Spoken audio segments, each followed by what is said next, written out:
Bienvenue pour ce podcast, je suis Julien Desbordes, je pratique et j'enseigne les arts internes et plus particulièrement le Tai Chi Chuan. Pour être au courant de tous les stages et événements que je propose, vous pouvez aller sur hmetaichi.fr, hmetaiji.fr. Bonne écoute! Avant de démarrer le podcast, vous pouvez, si vous souhaitez soutenir mon travail et également être informé des prochaines publications, vous abonner sur la plateforme que vous utilisez, que ce soit Spotify, Deezer, Apple Podcast ou d'autres pour la version audio, ou sur YouTube où il y a également du contenu vidéo. Merci aussi pour les likes ou les étoiles que vous pouvez mettre, ça soutient énormément la chaîne. Bonjour à tous, bienvenue pour ce podcast. C'est la rentrée 2025, j'ai tardé un petit peu, il y a eu les vacances, pas mal de choses à faire à la rentrée. Et donc voilà, le premier podcast de la saison. Et pour ce premier podcast, on va changer un petit peu et je vais vous lire un texte qui a été partagé par Eric Zhang, qui a été partagé sur Facebook. Et sa page, c'est Qiankun Xingyi Tai Chi School. C'est donc un ami d'Adam Missner et voilà, il partage des choses qui sont vraiment sympas, qui sont intéressantes. Et je me suis dit que ça pouvait être quelque chose de cool de faire la traduction en français et de vous partager ça ici en vocal. Je vais bien sûr demander l'autorisation, donc tout est OK. Et donc là, j'ai fait le premier texte. Et ce premier texte m'a permis de vraiment réaliser à quel point c'est pas évident de rester fidèle parfois aux idées qui sont partagées, alors que je traduis de l'anglais. Donc j'imagine même pas du chinois. Et donc j'espère que ce n'est pas trop à des années-lumière des textes chinois à la base. Cela dit, c'est pas des textes traditionnels, c'est pas des classiques du Tai Chi, voilà. Donc je vais vous lire son post en fait, qui est depuis le début ce texte. Donc quand je dirai je, bien sûr, ce n'est pas moi, c'est donc Eric Zhang, la personne qui partage ce texte. Ce texte parle de Yang Jianhao. Je le trouvais aussi intéressant puisque la forme et la technologie qu'on travaille dans le système de l'homme à Evenman Earth, c'est la forme de Yang Jianhao. Donc c'est doublement intéressant pour moi et pour nous, pour les personnes qui travaillent ce style. C'est parti pour donc la lecture. Je voudrais partager ici, pour le plaisir de tous, un récit populaire de la vie de Yang Jianhao. Beaucoup de gens accordent de l'importance à Yang Wanhao et Yang Shaohu pour leur prouesse au combat, mais oublient que Yang Jianhao lui-même était un autre génie martial à l'histoire fascinante. Ses compétences avaient des caractéristiques uniques assez différentes de celles de son frère aîné Ban Hao, tellement différentes en fait que cela semblait être un nouvel art. Comme cet article ne comporte aucune citation officielle, citation scolaire, il s'agit d'un texte largement diffusé sur Internet en Chine, veuillez le considérer comme preuve secondaire entre guillemets. Néanmoins, je trouve personnellement que bon nombre de ces principes correspondent à la réalité et à ma propre expérience de formation dans les lignées de maître Zhu Qiunshuan, de Yang Yongchuan et Tian Zhaolin. C'est pourquoi je le partage ici. Texte principal. Yang Jianhao est né avec Seichu, qui est donc un concept qui veut dire maintien subtil, maintien mental subtil. Xinzhu est l'état qui précède immédiatement l'accès à la concentration liée au monde ordinaire pour un pratiquant spirituel. Celui qui se trouve en Xinzhu ne peut pas pénétrer l'essence des phénomènes, mais il peut en percevoir les apparences. Ceux qui naissent avec le Xinzhu sont considérés comme naturellement disposés à la voie spirituelle. Jianhao n'aimait pas étudier les arts martiaux. Pourtant, même s'il n'aimait pas cela, il devait apprendre. Yang Luchan a vu dès le début que Jianhao n'était pas une personne ordinaire. Par nature, il était doué pour la boxe interne et à l'avenir, celui qui défendrait l'honneur de la famille Yang serait sûrement Jianhao. Dans le Chandong et le Hebei, beaucoup aimaient les arts martiaux. Yang Luchan lui-même en était obsédé. Tout ce qui pouvait être appris, il l'apprenait, comme une mer recevant des centaines de rivières d'une profondeur incommensurable. Il a chargé tout ce qu'il avait appris comme on fourre une saucisse dans le corps de Jian Hao. La formation de base à elle seule a failli tuer Jian Hao d'épuisement, mais il devait encore terminer des dizaines de séries internes et externes enseignées par son père. Vint ensuite le sabre, la lance et d'innombrables armes. Il pouvait à peine le supporter, mais Luchan en avait encore plus. Des techniques internes et externes, des armes cachées, des lance-pierres. Jian Hao souffrait tellement qu'il voulait mourir. Selon la légende, il aurait même tenté de se suicider une fois, mais sans succès. Dans le Tai Chi Chuan, le Neigong est le plus difficile à maîtriser.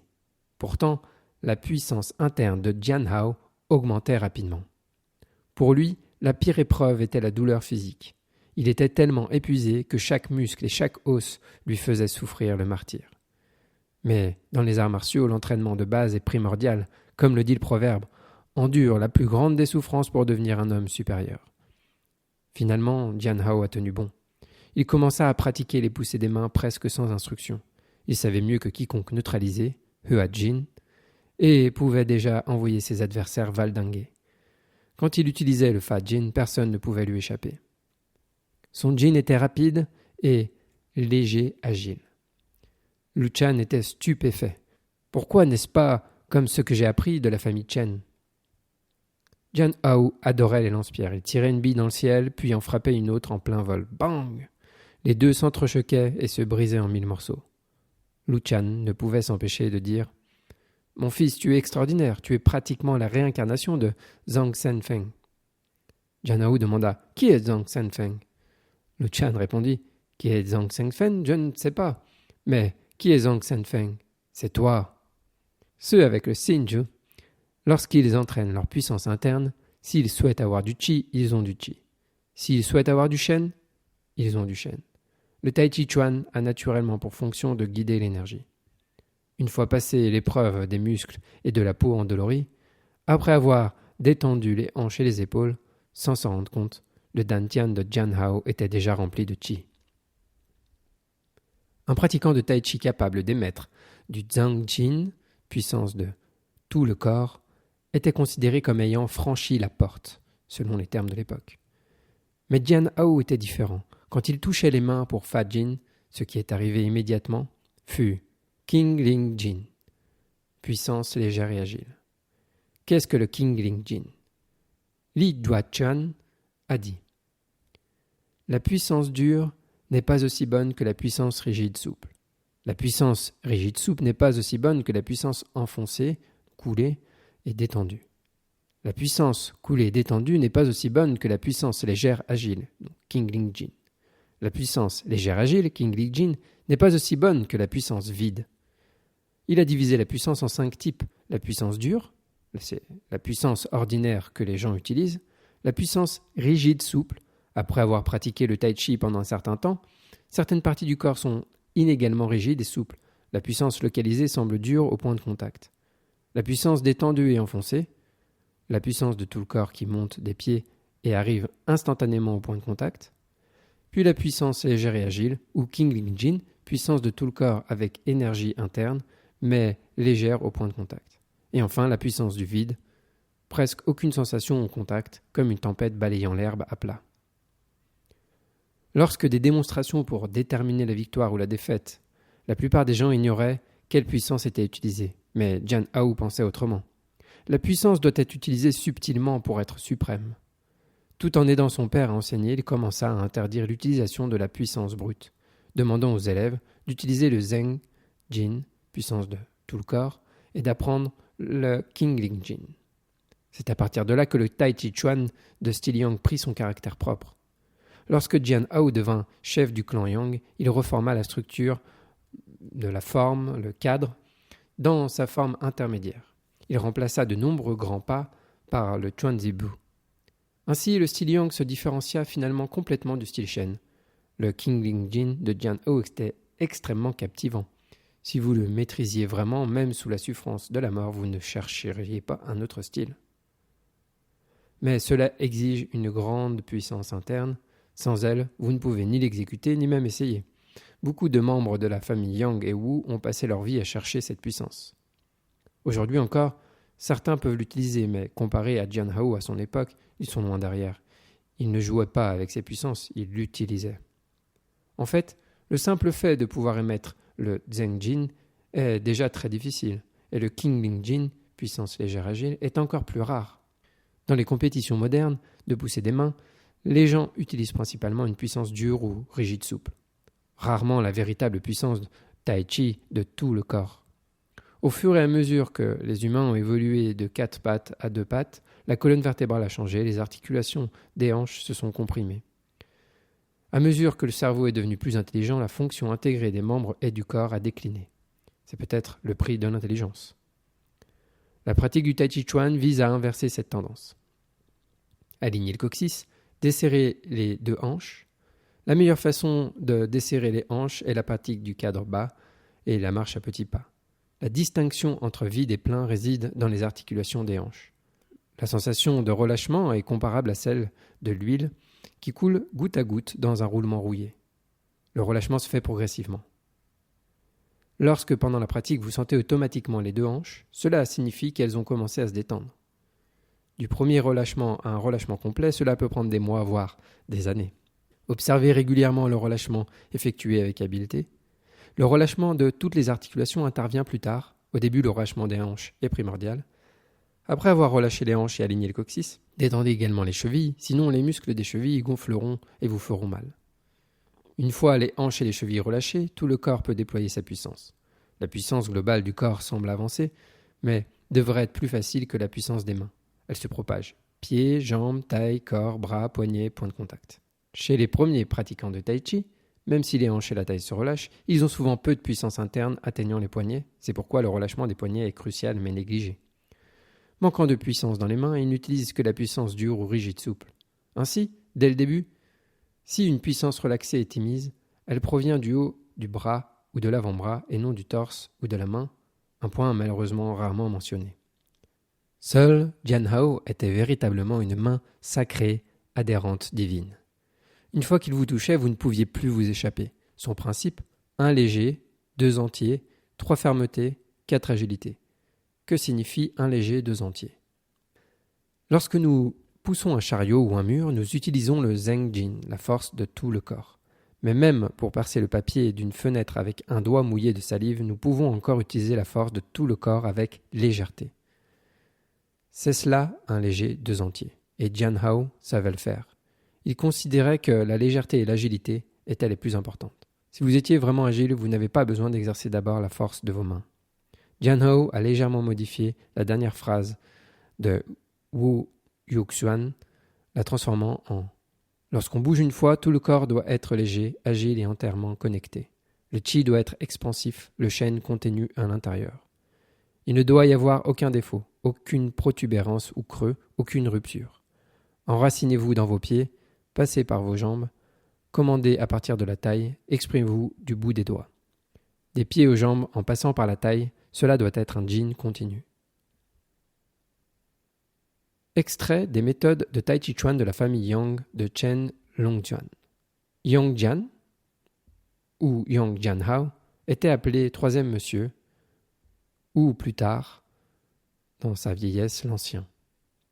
Né en 1839, il s'entraîna dès son plus jeune âge sous la houlette de son père, endurant les épreuves que personne d'autre n'aurait pu supporter. Il songea un jour à se suicider, mais fut découvert à temps.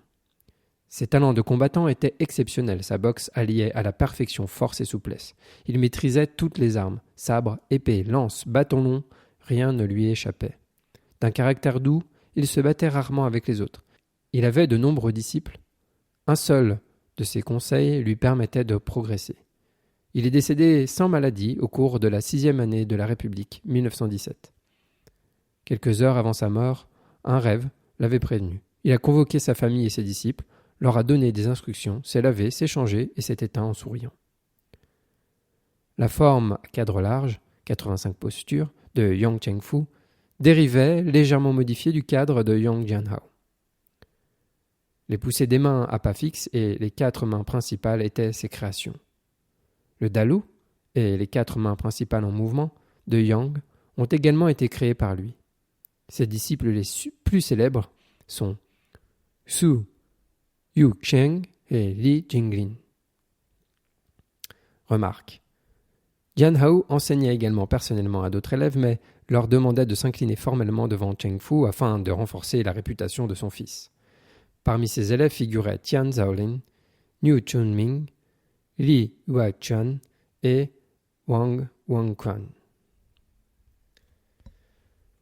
Voilà, le texte est terminé. J'ai oublié de préciser que, comme d'habitude, je prononce très très très mal la langue chinoise. Donc tous les termes chinois et les noms, je suis désolé pour les personnes qui parlent de chinois et qui entendent ma très mauvaise prononciation, je m'en excuse. Si vous voulez voir les vrais noms, les vraies écritures, bien sûr, je vous invite à aller voir le post original, donc sur la page de Eric Zhang, de son école en tout cas, qui est donc Quan Kun Xingyi Tai Chi School.